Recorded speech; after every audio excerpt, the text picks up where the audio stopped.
1951, Philadelphia, the city of brotherly love. A young dermatologist named Albert Kligman steps through the gates of Holmesburg Prison for the first time. Before him stand hundreds of inmates, black, white, young, old. And when he saw them, he said something remarkable. He said, "All I see before me are acres of skin, like a farmer looking at a fertile field, like a butcher looking at cattle." That day marked the beginning of one of the largest programs of medical experimentation on humans in American history. It would last 23 years. The inmates had no idea what they were agreeing to. They needed money. 25 cents a day for pushing a broom, or a whole dollar for participating in a harmless test. The choice seemed obvious. They lined up to become test subjects. They trusted the doctors. They thought they were working with principled professionals from a prestigious university. They were promised nothing bad would happen. It was a lie. Alan Hornblum first entered that prison in 1971. He came to organize an educational program for inmates. But the first thing he saw stopped him cold. Dozens, hundreds of men were covered in bandages and medical tape. Arms, backs, faces. It looked like a brutal riot had just ended. He asked the guard, "What happened here?" The guard laughed. "That's just the perfume experiments for the University of Pennsylvania," he said. Perfume experiments. Sounds innocent enough, but it was only the tip of the iceberg. Hornblum started asking questions. The inmates answered, but they themselves didn't know what was being done to them. What was being injected? What was being smeared on their skin? Prison staff kept silent. A guard warned Hornblum, "You're new here, but these experiments have been going on for 20 years. Get used to it and stop asking questions, or you'll be out of here." Hornblum didn't stop. He spent 5 years investigating. He quit his job at the sheriff's office. He tracked down former inmates, doctors, guards. Most refused to talk. They hung up. They cursed. They begged him not to use their names. In 1998, his book, Acres of Skin, was published, and the world learned the truth. Under the cover of testing creams, deodorants, and lotions, inmates were being injected with radioactive isotopes. They were infected with herpes, wart, and smallpox viruses. In 1958, Kligman conducted a study in which healthy black men were repeatedly infected with various viruses. 47 injections on 7 volunteers.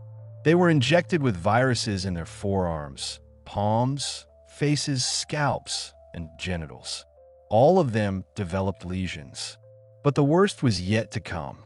Dioxin was applied to inmates' skin, one of the most toxic substances known to humanity. The same dioxin that would later become a component of Agent Orange, the chemical weapon used in Vietnam. This was possibly the only instance in history where dioxin was intentionally applied to human skin for scientific purposes. Of the first 56 people tested with dioxin, 47 were black. When Dow Chemicals project coordinator Verold Keith Rowe was asked if this disproportion bothered him, he replied, "I don't have too much of a problem with Kligman's operation in that regard." Inmates received $1 a day for renting out their skin. They were never told the name of the substance, never warned about its carcinogenic potential. Kligman received $10,000 for his services. The U.S. Army wanted its share too. It paid Kligman to test hallucinogens and psychotropic drugs, LSD, mescaline, and substances whose names remain classified to this day. An inmate would be offered money to swallow a pill. He didn't know that in an hour reality would start melting, and he would spend the next 12 hours in the hell of his own mind. One former inmate recalled how, after an injection of an unknown substance, he couldn't control his body for 3 days. He didn't remember eating, sleeping, or talking. When he came to, the doctors simply recorded the results and sent him back to his cell. Johnson & Johnson, Dow Chemical, the U.S. Army, the University of Pennsylvania. They all paid money. They all received results. They all knew what was happening behind the walls of Holmesburg. But Holmesburg was just America. History knows far worse examples. 1933. Siberia. The Ob River. A small island called Nazino, 3 kilometers long, 600 meters wide. A low-lying, swampy strip of land in the middle of icy water. In May, barges arrived at the island. Soviet authorities called this place a special settlement. History remembers it by another name, Cannibal Island. 6,700 people were dumped on the shore. Peasants declared kulaks enemies of the state. People without documents grabbed in raids on streets and markets. Petty criminals, political prisoners, women, children, they were all mixed together and thrown onto this island. Without tools, without shelter, without food. One survivor, a miner named Kuzma Salnikov, told how it happened. He came from Novokuznetsk to Novosibirsk. He stopped at the Central Market. At that moment, the market was surrounded, a dragnet was set up, and everyone without documents was arrested. Everyone, including women and children, was loaded onto a barge and sent to Nazino Island. 23 people died before the barges even reached the island. Those who tried to swim across the icy river were shot by guards. The rest were left to die. There was no food. Guards sometimes threw pieces of bread to the prisoners as they passed by the island. Whoever got some ate. The rest watched. Within days, starvation set in. Within a week, madness. And then people began eating each other. A woman named Feofila Belina lived in the village of Nazino on the northern bank of the Ob. In 1989, she gave testimony to historians. One day, a woman from the island was brought to her house. She was being transferred to another camp. Feofila noticed that the woman had no calf muscles. Simply gone, as if cut off with a knife. When she asked what happened, the woman replied, "They did that on the island of death. Cut them off and cooked them. Criminals ripped gold crowns from the dead and traded them for cigarettes." A surviving prisoner admitted to eating roasted human flesh, livers, hearts. By August 20th, 1933, of the 6,700 people, only 2,200 remain alive. Of those, only 300 were capable of working. Over 4,000 had died or gone missing in 3 months. Soviet official Vasily Velichko compiled a secret report on what happened. The report caused a scandal in Moscow. A special commission arrived. The facts were confirmed. Several camp officials received symbolic sentences, 1 to 3 years. The report was classified. Velichko was fired from his party job. He became a journalist, then a war correspondent. He marched with the Red Army all the way to Berlin. He wrote several novels praising the transformation of Siberia under Soviet rule. He never wrote about Cannibal Island again. But even this pales compared to what happened in Manchuria. Unit 731, a Japanese military base near Harbin. From 1935 to 45, experiments were conducted there so horrific that describing them causes physical revulsion. Prisoners were called Maryuta, logs. Not people, material. They were vivisected alive, without anesthesia, to observe organ function. Their limbs were amputated and sewn onto other parts of their bodies. They were frozen to study frostbite. They were infected with plague, cholera, anthrax. They were used for biological weapons testing. In September 1942, Japanese soldiers' daily rations in New Guinea consisted of 800 grams of rice and canned meat. By December, this had dropped to 50 grams. And then soldiers began eating prisoners. A witness from the British Indian Army, Lance Nag Hatam Ali, testified at the tribunal. The Japanese started selecting prisoners. Every day, one prisoner was taken out and killed and eaten by the soldiers. Historian Yuki Tanaka established that cannibalism was a systematic practice carried out by entire units under officer command. Flesh was cut from living people, limbs amputated as needed to keep the meat fresh. Over 100 cases of cannibalism by Japanese soldiers are documented in Australian government archives. An Australian lieutenant described a scene he discovered: a body consisting only of a head which had been scalped and a spinal column. The condition of the remains left no doubt. The bodies had been dismembered and the flesh cooked. After the war, General Douglas MacArthur granted immunity to all members of Unit 731 in exchange for the results of their experiments. Not one of them stood trial. Many went on to successful careers in Japanese medicine and pharmaceuticals. America got the data. Japan got forgiveness. The victims got nothing. Back to Philadelphia. In 2000, 298 former Holmesburg inmates filed a lawsuit against the University of Pennsylvania, the city, Johnson & Johnson, and Dow Chemical. They demanded acknowledgement that they had been used as guinea pigs without informed consent, that they had been exposed to infectious diseases, radioactive isotopes, and psychotropic drugs. In 2002, the federal court dismissed the case. The statute of limitations had expired. Albert Kligman lived until 2010. He died at 93, a famous dermatologist, creator of Retin-A anti-wrinkle cream, recipient of numerous awards and honors. He never apologized.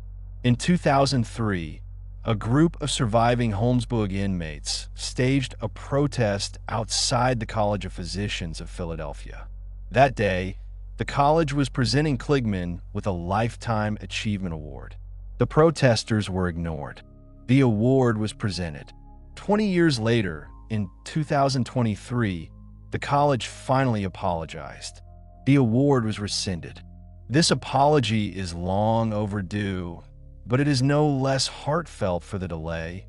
The statement read, in 2021, the University of Pennsylvania's medical school issued a statement about Kligman. They acknowledged the experiments had been conducted. They expressed regret. In 2022, the city of Philadelphia officially apologized to the victims. Mayor Jim Kenney acknowledged, "It took far too long to hear these words. The survivors never received financial compensation." The daughter of one inmate, Jones Alston, spoke at a public hearing. No one thought about the children, about the families. "We didn't know what was coming home to us after these tests." One survivor said, "I have both dreams and nightmares. I want something to abate those nightmares." How did this become possible? How did doctors who took the Hippocratic Oath turn people into laboratory animals? After World War II, the Nuremberg Code was adopted. It required voluntary informed consent for any medical experiments. But American doctors convinced themselves that the code was written for Nazis. Not for them. They were good people.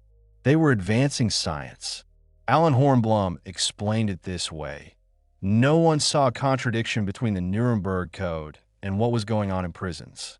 They managed to convince themselves that the code applied to Nazi doctors, but not American doctors. Inmates were considered an intermediate layer between lab rats and normal humans. This is not a metaphor. These are the actual words of those involved. Inmates were isolated, cheap, and hidden from society. Ideal material. When the government began shutting down prison laboratories in the 70s, scientists protested. They said it would halt the progress of science, that it would hinder the acquisition of new knowledge. Knowledge, progress, science. These words were used to justify everything. Today, experiments on inmates are strictly regulated. Under U.S. federal rules, prisoners may only participate in research with minimal risk. But prisons remain closed institutions. What happens behind their walls, only those inside know. Former inmates in Minnesota told researchers about food labeled not for human consumption. Meat that was officially not fit for humans was served in prison cafeterias. Day after day, year after year. This is not an experiment. It's just budget savings. But the line between experiment and systematic disregard for human dignity is thinner than it seems. The history of prison experiments is a history of what happens when some people gain absolute power over others. When victims cannot speak, cannot leave, cannot resist. When their suffering can be hidden behind high walls and classified reports.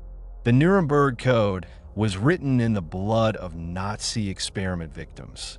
But words on paper proved insufficient, because there will always be someone who decides the rules are for others, that their intentions are noble, that the ends justify the means. Official apologies for Holmesburg came after 50 years. Justice, never. And now another story, another country, another time, but the same cruelty. 1932. Macon County, Alabama. The rural depths of the American South. Population, 27,000 people, 82% of them black. Most were sharecroppers, working on other people's land. Many had never seen a doctor in their lives. The U.S. Public Health Service began a study. The goal, to observe the natural progression of syphilis without treatment. 600 black men became participants. 399 of them were infected with syphilis. 201 were control group. They were told they were being treated for bad blood. That's what folks in those parts called any ailment. They were promised free medical care, free meals on examination days, free burials if they agreed to an autopsy after death. Free burials. That was the main argument for poor sharecroppers who couldn't afford to properly bury their loved ones. The study was supposed to last 6 months. It lasted 40 years. In 1945, penicillin became the standard treatment for syphilis. The disease was no longer a death sentence. But no one told the participants in the Tuskegee study. They continued receiving placebos, aspirin, vitamins, anything but the cure. Moreover, doctors actively prevented participants from receiving treatment elsewhere.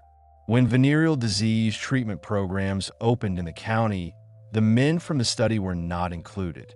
They were kept in ignorance. They were kept sick. They were kept dying.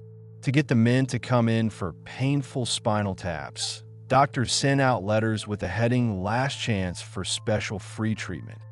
It was a lie. There was no treatment, only sample collection for research. A nurse named Eunice Rivers, a black woman, played a key role in the program. She won the trust of participants, convinced them to continue. Later, she justified herself. The attention she and the other medical staff gave these men was more than any poor black sharecropper in Macon could receive otherwise. It was true, and that made what was happening even more horrifying. In 1965, a young doctor named Irwin Schatz read an article about the study in a medical journal. He wrote a letter to the authors, calling their work unethical. The letter was read. The letter was ignored. The letter was filed with a note. No reply necessary. In 1966, another doctor, Peter Buxton, expressed his concerns to the Public Health Service leadership. In response, a committee was formed. The committee decided to continue the study until all participants had died and been autopsied. Buxton didn't give up. He leaked the story to journalists. On July 25, 1972, the article appeared in the Washington Star. The next day, it was on the front page of the New York Times. America learned the truth. By then, 28 men had died directly from syphilis. Another 100 from related complications. 40 wives had been infected by their husbands. 19 children were born with congenital syphilis. 74 men were still alive. Senator Edward Kennedy convened congressional hearings. The study was shut down. 5 years later, survivors received compensation, $37,000 each if they had syphilis, $15,000 if they were in the control group. In 1997, President Clinton issued an official apology. By then, Only 8 participants were still alive. But the story didn't end there. In 2010, historian Susan Reverby was searching archives for documents about Tuskegee. Instead, she found something else. Records of another experiment. Even more monstrous. Guatemala, 1946 through 48.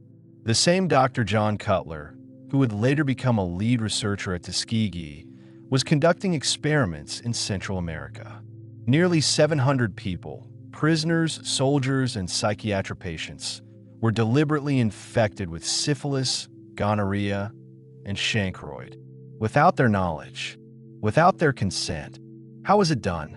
Infected prostitutes were brought to prisoners and soldiers.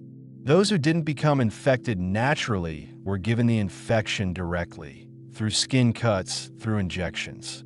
The purpose of the experiment, to determine whether penicillin could prevent infection, not just cure disease. The results were never published. Many of those infected never received treatment. The experiment was conducted with the cooperation of the Guatemalan government, with the knowledge of the U.S. Surgeon General, with money from the National Institutes of Health. When the truth emerged in 2010, President Obama personally called the president of Guatemala to apologize. Secretary of State Hillary Clinton called the experiments clearly unethical. Dr. Cutler died in 2003. He was never punished. Not for Guatemala, not for Tuskegee. But there's more. The Cold War, the 1950s. The CIA was convinced that the Soviet Union and China had found a way to control the human mind. Brainwashing, thought manipulation. American intelligence couldn't fall behind. Thus was born Project MKUltra. The program was headed by a chemist named Sidney Gottlieb. His goal? To find a drug that would allow memory to be erased and minds controlled. The perfect Cold War weapon. Gottlieb turned his attention to LSD, a substance synthesized by a Swiss chemist in 1938. In 1953, the CIA spent $240,000 to buy up the world's entire supply of this drug. Later, they arranged with pharmaceutical giant Eli Lilly to produce unlimited quantities. And then the experiments began. Gottlieb distributed LSD to hospitals, clinics, and universities. More than 30 institutions participated in the program. Many of them didn't know they were working for the CIA. Funding came through front foundations. But that wasn't enough. Gottlieb was convinced to understand the true effects of the drug, it had to be given to people without their knowledge. Only then could clean results be obtained. In November 1953, a group of scientists from an Army unit gathered at a hunting lodge in the Maryland woods. After lengthy discussions, they concluded that an unwitting experiment would be desirable. Federal narcotics agent George Hunter White received an assignment from Gottlieb. He opened safe houses in New York and San Francisco. People were lured there, prostitutes, drug addicts, random bar patrons. LSD was secretly slipped into their drinks. They were observed through one-way mirrors. They were filmed. Why these people? Because they wouldn't go to the police.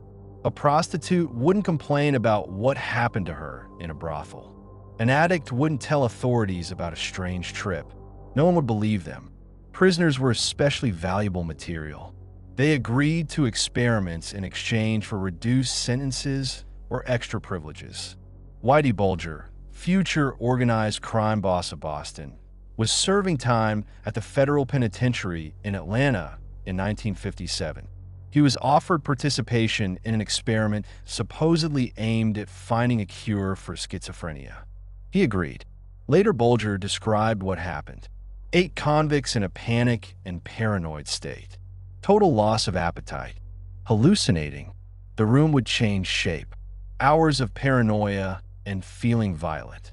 Horrible periods of living nightmares and even blood coming out of the walls. Guys turning to skeletons before his eyes. A camera changing into the head of a dog. I felt like I was going insane, he recalled.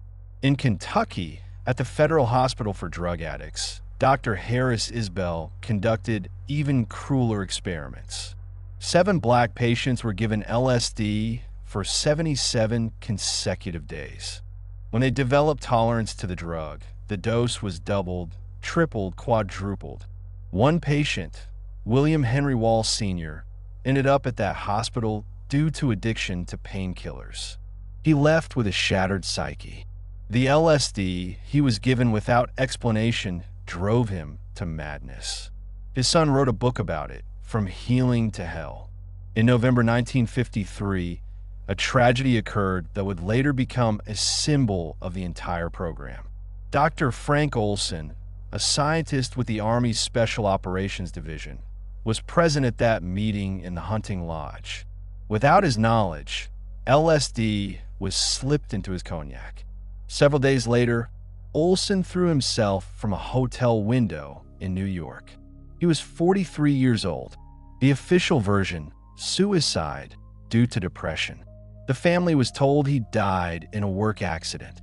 Only in 1975, when Congress began its investigation, did the truth come out. President Ford personally met with the Olson family and apologized. The CIA paid compensation, but the family didn't let it rest. In 1994, Olson's body was exhumed. The forensic examination found skull injuries inconsistent with a fall. Suspicions arose that Olson had been killed to prevent him from revealing the program's secrets. The investigation was never completed. Sidney Gottlieb ran MKUltra until 1972.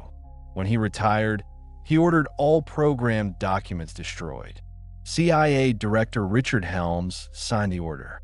But they didn't know that 20,000 pages of financial documents had accidentally survived. They had been mistakenly sent to a different archive. In 1975, New York Times journalist Seymour Hersh published an article about illegal CIA experiments on American citizens. This triggered investigations. The Church Committee in the Senate and the Rockefeller Commission under the President. Senator Edward Kennedy, the same one who had investigated Tuskegee, now led hearings on MKUltra. Former CIA employees were called to testify. Most claimed they couldn't remember anything. Gottlieb gave testimony behind closed doors. He admitted the program included experiments on unsuspecting people. He admitted some of them were harmed. He called the whole thing as many failures as successes. No one was punished. Gottlieb received only a reprimand and lived peacefully until 1999. CIA Director Stansfield Turner, testifying before Congress in 1977, said he was horrified by the secret drugging of citizens. He promised the agency would try to identify victims and consider the government's responsibility toward them. It never happened. We don't know how many people died as a result of MKUltra. We don't know how many lives were destroyed. Documents were destroyed. Witnesses stayed silent. Victims often didn't even know what had happened to them. Journalist Stephen Kinzer, who wrote a book about Gottlieb called MKUltra, essentially a continuation of work that began in Japanese and Nazi concentration camps. This is not an exaggeration. Some Nazi scientists who worked on mind control were recruited by the U.S. after the war under Operation Paperclip and continued their research under the American flag. And here's the irony of history. LSD, which the CIA hoped to turn into a weapon for controlling humanity, became the fuel for the counterculture revolution of the 60s. Ken Kesey, author of One Flew Over the Cuckoo's Nest, first tried LSD in a CIA-funded experiment. So did Robert Hunter, the lyricist for the Grateful Dead. Poet Allen Ginsberg, who preached expanding consciousness through psychedelics, got his first dose from Sidney Gottlieb, though of course he never knew that name. The drug that was supposed to help the CIA control minds spawned a generation that rebelled against everything the CIA stood for and defended. But that's cold comfort for those whose lives were destroyed. But even this isn't the complete picture. While the CIA was experimenting with LSD, Other branches of the American government were conducting their own experiments with radiation. The Cold War gave birth to nuclear paranoia. America and the Soviet Union competed over who could build more bombs, who could explode them more powerfully, who could destroy the enemy first. But there was one problem. No one really knew how radiation affected the human body. The military needed answers. How much radiation could a soldier withstand? How long could he fight after a nuclear blast? What dose would kill him instantly? And what dose would kill him slowly? To find out, they needed test subjects, and they found them.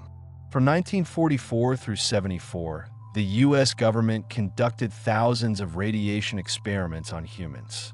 The Atomic Energy Commission, the Department of Defense, the Public Health Service, they all participated.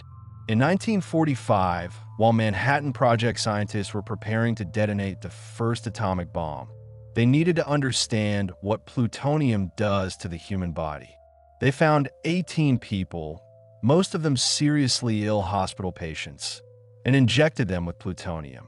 Without their knowledge, without their consent, Eb Cade, a 53-year-old black construction worker, was in a car accident in Oak Ridge, Tennessee. He had a broken arm and leg. He was admitted to the hospital, and doctors decided he was the ideal candidate. On April 10, 1945, he was injected with nearly 5 micrograms of plutonium. Then they extracted 15 teeth and bone samples to measure how the radioactive element distributed throughout the body. Cade lived another 8 years. He died of heart failure, never knowing his body had been used as a laboratory. Albert Stevens, a 58-year-old house painter from California, received the largest dose of radiation any human has ever survived.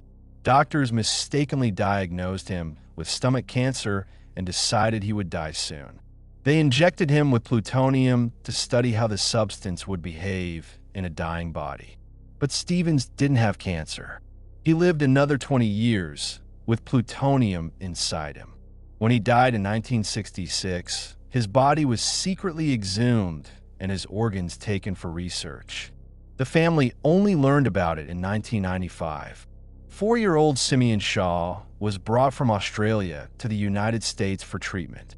Instead, he was injected with plutonium. These were not isolated cases. This was a system.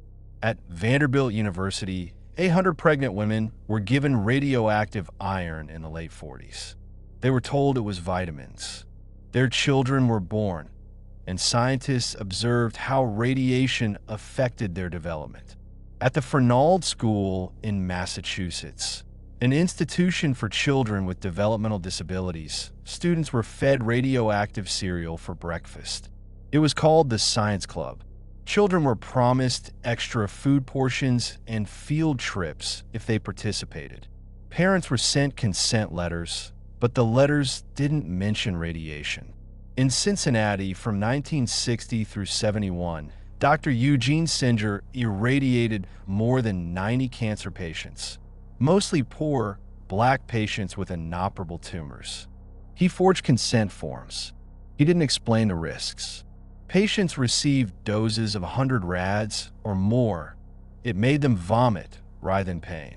Critics later determined that the main goal of the research was not cancer treatment, but studying the acute effects of radiation exposure for military purposes. In Oregon and Washington state prisons, from 1963 through 73, inmates had their testicles irradiated. The goal? To determine what dose causes sterility. Participation paid $5 a month. At the end of the experiment, everyone received a vasectomy, so they couldn't pass on possible genetic mutations to offspring. The military wasn't idle either. Thousands of American soldiers were deliberately exposed to nuclear blasts at test sites in Nevada and the Pacific. They were placed in trenches a few kilometers from ground zero, then sent marching toward the mushroom cloud. It was called exercises. In the Marshall Islands, the indigenous population was irradiated during hydrogen bomb tests. Residents of Bikini Atoll were evacuated, but residents of neighboring islands were not. When the wind carried radioactive fallout, scientists didn't warn them. Instead, they began Project 4.1, a study of the effects of radiation contamination on living humans. Japanese fishermen from the trawler Lucky Dragon also got caught in the radioactive rain. One of them died. The others were sick for years. This incident inspired the creators of the film Godzilla. A monster born for nuclear testing became a metaphor for the horror of Hiroshima. And in the Soviet Union, by 1950, about 700,000 people were participating in the Soviet nuclear program. Half of them were Gulag prisoners. They mined uranium, or they built nuclear facilities. They participated in radioactivity experiments. Information about the scale, conditions, and mortality of these people remains classified by the Russian government to this day. In 1954, nuclear exercises were conducted at the Tuskegee test site in the Holmesburg region, involving 45,000 Soviet soldiers. An atomic bomb was detonated above them, and then they were sent to attack through Ground Zero. How many of them died from radiation sickness is unknown. The data remains classified. In 1993, journalist Eileen Wellsom of the Albuquerque Tribune published a series of articles about the plutonium injections. She named the victims. She told their stories. For this work, she won the Pulitzer Prize.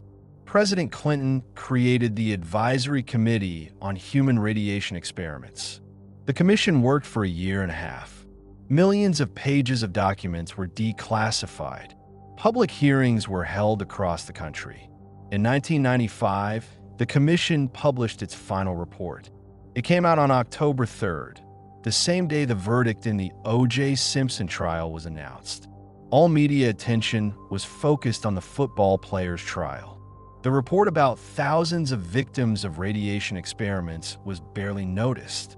The commission acknowledged that wrongs were committed, but it didn't condemn those responsible. It stated that in the great majority of cases, the experiments were conducted to advance biomedical science. To advance science, the government agreed to pay compensation, $4.8 million for everyone. That's less than the cost of a single fighter jet. The Department of Energy created an Office of Human Radiation Experiments. Documents were published. Mistakes were acknowledged. They promised it would never happen again. Familiar words. When this story began, it was about Holmesburg, about inmates used as acres of skin. Now, the full picture emerges. That was only part of a vast system. Tuskegee, Guatemala, MKUltra, radiation experiments, Cannibal Island, Unit 731. Different countries, different eras, different ideologies, but the same logic. There are people who matter, and there are people who don't. Prisoners, blacks, the poor, the sick, enemies, outsiders, those who can be used, those no one will ask about. And there are goals that justify any means. National security, scientific progress, winning the war, protecting the nation. After every exposure, we say, never again.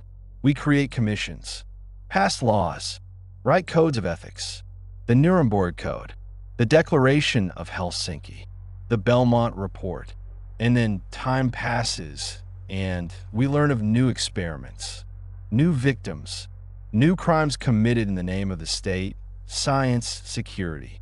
Why does it keep repeating? Because memory is short. Documents are classified. Vittnessyssteriet. Victims stay silent, out of fear, out of shame, because no one believes them. And when the truth finally comes out, the perpetrators are already dead or too old for trial. The statute of limitations has expired. Time heals. Time makes us forget.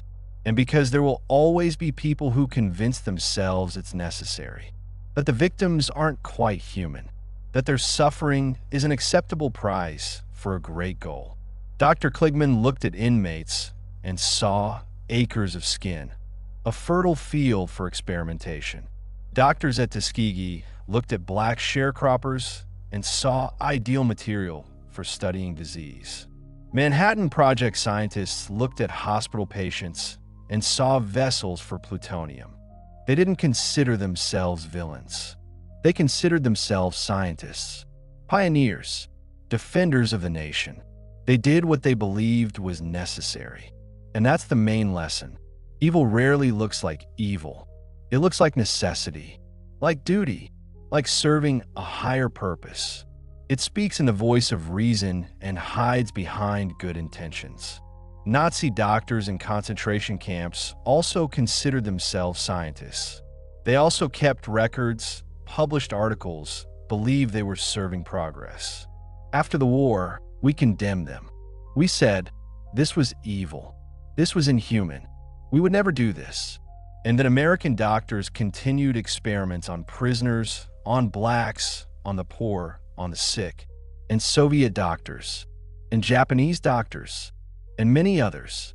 The Nuremberg Code was written in 1947. Tuskegee continued until 1972. Radiation experiments until 1974. MKUltra wasn't shut down until 1973. 25 years after Nuremberg. 25 years of never again. And that's only what we know. Documents were destroyed. Archives remain classified. How many experiments stayed unknown?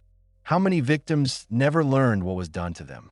In 2014, the Senate committee published a report on CIA interrogation methods after September 11th. Sensory deprivation, sleep deprivation, waterboarding.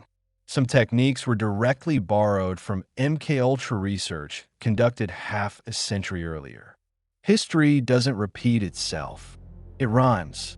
We want to believe we live in different times, that we have laws, ethics committees, public oversight, that the past is past. But prisons are still closed to outside eyes. Military bases are still classified. Intelligence services still operate in the shadows. And somewhere, behind closed doors, someone is still making decisions about whose lives matter and whose don't. A surviving Holmesburg inmate said, "I have both dreams and nightmares. I want something to abate those nightmares." He waited 50 years. He never got it. The woman from Nazino Island whose calves were cut off and cooked, we don't know her name. We only know she survived and told her story. Her nightmares died with her. The families of plutonium injection victims learned the truth 50 years later, when their loved ones were long dead. They received apologies. They received documents. Justice they did not receive. These are stories about systems that grind up people, about states that turn citizens into material, about science that forgets whom it's supposed to serve. But these are also stories about those who didn't stay silent. Alan Hornblum spent 5 years digging up the truth about Holmesburg. Peter Buxton risked his career to stop Tuskegee. Eileen Wellsome spent years finding the names of radiation experiment victims. Susan Reverby accidentally found documents about Guatemala and didn't look away. The truth comes out, sometimes after years, sometimes after decades, but it comes out. And every time it does, we must look. We must remember. We must call things by their names. This was not research. This was crime. These were not subjects. These were people. This was not necessary. This was evil. Because the only way to prevent repetition is to remember. Remember the names of the victims. Remember the names of those who did this. Remember how easily a person can convince themselves that another person isn't quite a person. We all want to believe that in the executioner's place, we would have refused. That we would have stood up and said, "No, this is wrong." That we wouldn't have obeyed the order, wouldn't have signed a document, wouldn't have looked away. But history tells us otherwise. Hundreds of doctors, scientists, officials, guards, they all did their jobs. They all went home to their families. They all considered themselves decent people. Evil is not committed by monsters. Evil is committed by ordinary people who stopped seeing others as people. And so the main question isn't what they did back then. The main question is what we're doing now. Who are we not seeing? Whose suffering do we consider an acceptable price? What crimes are being committed in our name while we look away? In 50 years, someone will tell the story of our time. They will name names. They will show documents. They will ask, how could they not have known? How could they have stayed silent? What will we answer? The victims of Holmesburg, Tuskegee, MKUltra, radiation experiments, Cannibal Island, Unit 731, most of them are already dead. They won't hear apologies. They won't receive justice. But we could do one thing. We can remember. We could tell their stories. We can refuse to forget. Because memory is the only thing we have left. Memory, and the resolve not to let this happen again. These were not just experiments. These were people, and they deserve to be remembered.